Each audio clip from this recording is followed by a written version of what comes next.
Charles Robinson does a great job covering the NFL for Yahoo. Kind enough to join us for a couple moments on this Wednesday. How you been, Charles? I'm doing well. How you doing? I'm doing well. Good to talk with you again, and everyone should check out the read that you just had today on the NFL, and we'll get right into it. And some of these blunders, these miscues by the referees. You pinpointed a couple different games, and I actually want to get your thoughts on first the Baltimore and the Jacksonville game. But before we do, the Giants and Odell Beckham, the catch that wasn't a touchdown catch, and I don't have a problem with the call. I guess where I have a problem is it seems when it comes to a wide receiver catching the football or, quote, making a football move, it's not really defined. It seems like there's a gray area because I go to the Arizona game the other day where Fells caught it. Didn't look like he made a move. The ball was stripped and fumbled. It was picked up and Seattle recovered. So by definition, if he caught it, I'm looking at Beckham in the end zone already. Doesn't need to make a football move. And he catches the ball, but it's quickly knocked out. So what's your thought on the NFL, again, in the offseason, looking at the clear-cut definition of a catch? A lot of subjectivity. Yes. I think, you have, 17, 16 given crews that are working at any given time, if there's no buys, and, obviously the 17th crew as a backup. And I think that all those individuals, talking 100-plus individuals, 17 different referees, I think everyone has a different interpretation of what they see and whether or not it's a catch. Now, supposedly this officiating command center was supposed to even that out, but I'm with you. I'm having problems seeing sort of that consistency. So I don't know how that command center is running, because you would think there's somebody sitting there who would be in charge of either overruling these calls or, sticking with them. And I have the same trouble that I think fans do, where I look at certain situations and I'm like, that's got to be a catch, or that's not a catch. And I sit there and I'm like, well, I'm wrong because I thought it was this way, and it's always the opposite way. So, it's just subjective. There are some things, some aspects of officiating, and I think pass interference is another one of those that it drives NFL coaches nuts, because from one game to the next, they're looking at the crew that they have and they go, okay, well, how is this crew going to call it? Sure. Because, it's so subjective, and it's maddening. My big thing is just get the last few minutes of the game right. Don't make a loss a win if that's not what happens. I think it's a great point, and you wrote the potential to assign extra officials in the center to watch the final minutes of games. So you kind of break it down 2 minutes, 4, 5, whatever makes the most sense. I guess I think it's a great idea. If I play devil's advocate, my counter argument would be, to me, it's almost like having a guy grab a bat off the bench cold. If these guys are kind of, you know what I'm saying? If they're already in the game and they've worked up the sweat and they kind of know how the game's been playing out, the thing is, they have to do something, because you're right. You can call holding every single play in the NFL, but some of these pass interference calls, you see it on the replay, and you're like, are you kidding me? Like, there's no contact, there's incidental contact, the ball's uncatchable. I was telling this to someone, I was saying this the other day to somebody. I said, it's unfortunate. The NFL, the way they use instant replay, sometimes you wish they can do it on a penalty. Now, obviously, they can't do it if a flag's not thrown, but maybe really look to see if that flag's picked up, because go back to the game, the Giants and the Saints too, with the face masks, and it looked like they were both face masks. The penalty's thrown, it's picked up, and then, of course, the scoreboard operator in the Superdome plays the replay again, and that influences the referee, and they throw the flag again. Right. Yeah, and I don't dispute that. And the problem with this is it's just, you always, and even in writing that, I'm sitting there, I'm going, okay, well, where do you draw the line? So if it's 2 minutes, if it's 4 minutes, if it's this penalty, if it's a play that's flagged versus a play that wasn't flagged, it's nebulous, because it's so hard to say, okay, well, we'll go to this point. Inevitably, there will be someone who say, why not just go a little further? Then you're killing us when it's 6 minutes out and all this. But my ultimate point is this: when you see what happened in the Jacksonville Baltimore game, and I know some people say, it wasn't set. What's the big deal? I can tell you right now, if that was not a mid-November game, they'd be going nuts. Two teams. If this is the Giants and Packers in the NFC Championship game, if it's the Broncos and Patriots and that happens, Dean Blandino coming out the next day and saying we blew it is not going to be acceptable. People are going to lose their mind. It just, the Seahawks and Lions, KJ Wright bats that ball. Yep. Everybody knows instantly that's wrong. Yep. And they didn't even talk about it during the broadcast. It's an intentional touch. Right. And I think that it's okay for the NFL to say, you know what, we're going to give some discretion to 1, 2, 4 officials, whatever.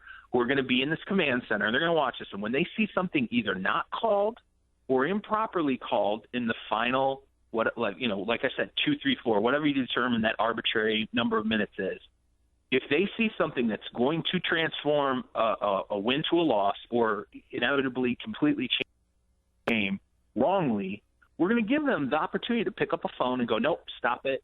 We're going to get this right. Yeah. Because my pivotal argument on this whole thing is this. There were Baltimore Ravens fans who paid hundreds of dollars to consume that product and walked away with a loss when they know it wasn't a loss. They know it was a win. That's not right. You have the best sports product in America. Just get that one pivotal win versus loss in the final minutes. Get that right. Yeah, or get that right. Or the clock management too. We saw the issues earlier in the season. Sometimes I wonder why the NFL it's almost rubbing salt in the wound. Look, you made the mistake. We all know that, and then you come out and you compound it by coming out on the record saying you made a mistake. Well, after a while. Yeah, you're right. If this is an NFC championship, if this is the AFC championship, this is a wild card game, and you can't get that back. You're not going to turn around and give them a win or replay that down. This isn't Pop Warner. It's not. And let me ask you this. Do you truthfully believe that if what we saw happened in the Jacksonville Baltimore game, that was close. It's one of those calls where you're like, he definitely wasn't set. That for sure was a false start, but man, it was close. Do you really honestly believe that if that happened in the AFC, we'll just say the AFC Championship game, we'll say if it was Denver and the Patriots, do you believe Dean Blandino would come out the next day and say we were wrong? I think they would just go, let's look the other way on this one and not say anything. No, they would take as much time figuring that out as they did with the Deflategate. You would never. No, you're absolutely right. Let's talk about some of the action on the field. Give us a little national perspective on the Philadelphia Eagles, and now that Bradford goes down, looks like he might be down maximum 2 weeks. Mark Sanchez comes in our backyard. Chip Kelly under fire big time in year number 3. The Birds sit at 4-5. What's the sentiment and the overall thoughts on the Philadelphia Eagles and the struggles they've had this season? Well, you can see for Chip Kelly to come out and start to talk about, it wasn't wholesale changes, it wasn't wholesale changes on offense. And, for him to even address that at this stage, there's some pressure there. There's no doubt. You're obviously sitting at 4-5 in a bad NFC East. I'll say this for Chip, though, and I say this through the prism of the Dallas Cowboys. At the very least, the guy had a competent backup quarterback. At the very least, at least Mark Sanchez is a guy who's got experience, who is ready to go when Sam Bradford goes down. And I think at no worst is a guy who you probably keep shit at the water level. Look at Dallas. And I know Philly fans don't want to hear this. They're upset right now. But look at Dallas. They screwed up that backup situation so badly by depending on Brandon Weeden and then, my God, switching to Matt Castle of all things, that they destroyed a season in which their Super Bowl window 100% was open. Now, if you had Sanchez behind center, I'll bet you they don't lose seven straight. Maybe they go 3-4, but you know what? If they're 3-4, they're tied with the Giants atop the division right now. I don't know if you heard when I had you on hold. I also said too. I agree with you 100% on that. You hate the throwaway seasons, but the fact that this division is so god awful, and I joked last week maybe the Redskins backdoor everyone. It's just owners hate giving up seasons. They hate, and that's typically when they make the wholesale changes and coaches get fired. And Dallas is a little different predicament because you lose your starting quarterback. But you're right. They didn't plan for the backup. They didn't have an emergency plan B. And if they would have won a couple of those games, the Eagles, the Saint game, that second Giant game, who knows? Who knows? Well, I'll say this to the Eagles, too. The fans should look at the NFC and say, you know what? It's not we're rough right now. We're in rough shape. Sam Bradford goes down. Let's see what happens here. But hey, stick in there because the rest of the AFC or NFC is not. It's messed up. And I've been around. I've seen, even Carolina. Devin Funchess just all of a sudden developed a pulse in the last 2 weeks. Otherwise, I'm looking at the Carolina Panthers, and I'm going, I don't know who they're going to, what guy's getting better now at this point in the season and is going to help that offense. Yep. Cam's going to have to keep running for first downs and get hurt. Things change fast. Not a great NFC. And, look at Green Bay. My God, 2 weeks from now, we won't even know who's calling the plays there, and they still won't be running. Yeah, no, you're right. And Carol, and again, a couple minutes with Yahoo Sports is Charles Robinson does a great job covering the NFL. Rich Quiñones here. You're right. You start to see some teams leaking oil. You don't really know. I'm not going to say if they're legit or not, but they've given themselves a big margin, a cushion, if you will. I want to ask you this one more on the Philadelphia Eagles. I'll put you on the spot a little bit here. Just get your take on this. If Mark Sanchez plays the next two games, and he plays well, and the Eagles show a pulse, and they win two very winnable games, although they really haven't played a complete game this season. But on paper, Tampa Bay, Detroit, they should win those games. If Sanchez plays well, is this an out for Chip Kelly to permanently have Bradford on the bench? Yeah. I don't feel put on the spot. I think you start Mark Sanchez. I am sorry. I might be one of the few guys who – I saw him a couple of times in minis. I saw him in minicamp, saw him preseason, watched Sanchez. I saw him last year, and I'm not convinced that Mark Sanchez is done. To me, having seen him at the end of the Jets and then kind of seeing what he's done in Philly, I like his game a little better. I kind of feel like, hey, a little more mobile. I've seen, a little. I like Mark Sanchez more, I think, on the Philly roster than I did. Obviously at the end with the Jets, but I see a little bit of progress. And I see a guy who also took his lumps in the Jets situation, got sat down, got another opportunity. And I think I don't know that Mark Sanchez is finished in this league as a starting quarterback. I still think he might have an opportunity to be a solid starter. Do I think he's going to be a star Pro Bowler?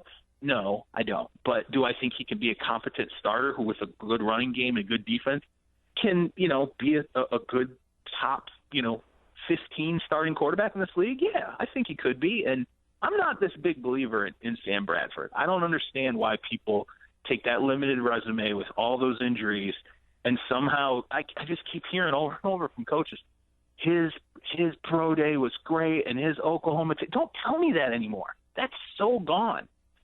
Focus on what he's done in the NFL, and I just don't see the consistency there to believe that, he's going to be a guy who's going to break out. No, because I keep waiting for it. Objectively and honestly, it's a fact. Mark Sanchez has the better pedigree, the better resume, couple AFC championship games. Rex Ryan ruined him in that preseason game against the Giants. And he ran the offense, even though they were 4-4 with him last year, he ran the offense pretty efficiently. The problem is, at the end of the day, you have two quarterbacks that are going to throw an ill-advised pick. I mean, that's a fact. Right. They're going to throw that pick. Couple more for you. What were your thoughts? And I went on full blast with the Dallas Cowboys and Greg Hardy after the photos actually resurfaced as well. I didn't think he should have been playing at all. I don't think he should be playing in the NFL. I didn't think the Dallas Cowboys should have signed him. I thought it was up to Jerry Jones to release him after those photos came out. I don't think you really needed to know anything more. You're watching that situation unfold in Dallas, and he had the sideline issue. Now it's quickly imploding, and I guess when you're Jason Garrett, that's the pros and cons of being a head coach of the Dallas Cowboys. The owner's always going to be on top of you, but you're going to get some perks and leadway here and there. But how about the whole situation with Hardy in Dallas? Yeah, I mean, at the end of the day, you serve at the behest of Jerry Jones. So what he decides goes. And I, the Hardy thing to me, if they weren't going to release, I mean, them signing him in the first place and the photos coming out, and then I thought the second he made contact with the assistant coach. When Jerry came out and said, he's a leader and that's passion, I'm like, nah, it's over. There's no way. I mean, they're not cutting him for anything unless I joked in a column I wrote, he could light the Jerry Jones bus on fire and Jerry would say he's just being a rascal. Yeah. It's just, I mean, it's, and now, he's not showing up for meetings. If these reports are true that Thursday he didn't show up for a meeting and he got fined. Okay, man, all I know is I think Jerry's sitting there looking at him and going, well, he's Charles Haley. Charles had all these problems. He's a Hall of Fame player. Jerry is, this is what I wrote. Jerry sold out, completely sold himself and his rep, and all down the river for Greg Hardy in hopes of capturing the Super Bowl this year. It's not going to happen. And now, I don't know. We'll see if he re-ups them. But if I'm Jerry Jones, I got to sit there and think very long and hard about, really, do I want to commit a lot of money to this guy and not just a heavily laden, a show-me contract? Because unless Hardy is willing to sign another one of those, why, you can't really stand up and say, well, we didn't sign Dez because we were scared. Yeah, and if that's Landry or Knoll or Parcells on the sideline and that happens, they're done. You're right. And here's the problem. What's going to happen is it's going to keep a downward spiral. He's going to release him because the season's already lost and he's saving face, but he's really not. It's adding insult to injury. Last one before I let you get out of here. As we look at the AFC, we saw a little bit of some chinks in the armor there with Cincinnati. Chalk it up to a bad game against Houston, but we're seeing what New England's doing.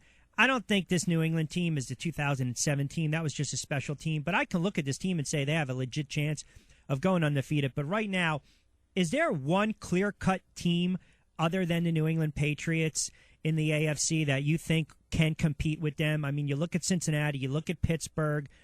Colts don't have Andrew Luck. Pittsburgh is right there. And then the major change, I think, in Denver now, benching Peyton Manning, even though he's injured. I mean, who can compete with the Patriots right now? I would say no. I mean, look, we don't know. We haven't seen Brock play, so we don't know about Brock Osweiler. We haven't even seen it yet, so it's hard to know whether they're going to get better or worse or whatever. So, to me, set them to the side. Indianapolis, I mean, okay, who knows when Andrew Luck's going to get back? I mean, everything suggests that set them to the side. Pittsburgh, there's no Le'Veon Bell. People have forgotten that. Hey, Ben comes back. That's great. But someone else needs, I don't know if it's Marcus Wheaton or who, but someone needs to explode in that offense to continue, or at least put them on that level where Le'Veon Bell was. The defense is still questionable. I set them to the side. Cincinnati, get your running game together, because you know what? You're not running it consistently with Jeremy Hill for tough yardage. Set them to the side. So, I mean, to me, it's New England. But what's scary about New England is you lost Deion Lewis. And now Julian Edelman, who I think next to Gronk is one of those guys you can't lose. Yeah. So let's see how that offense functions over the next month without a Julian Edelman. It's going to be a great second half of the season. Charles, I know I got to let you get out of here. Great insight as always, pal. Hope to talk again. Yeah, let's talk soon.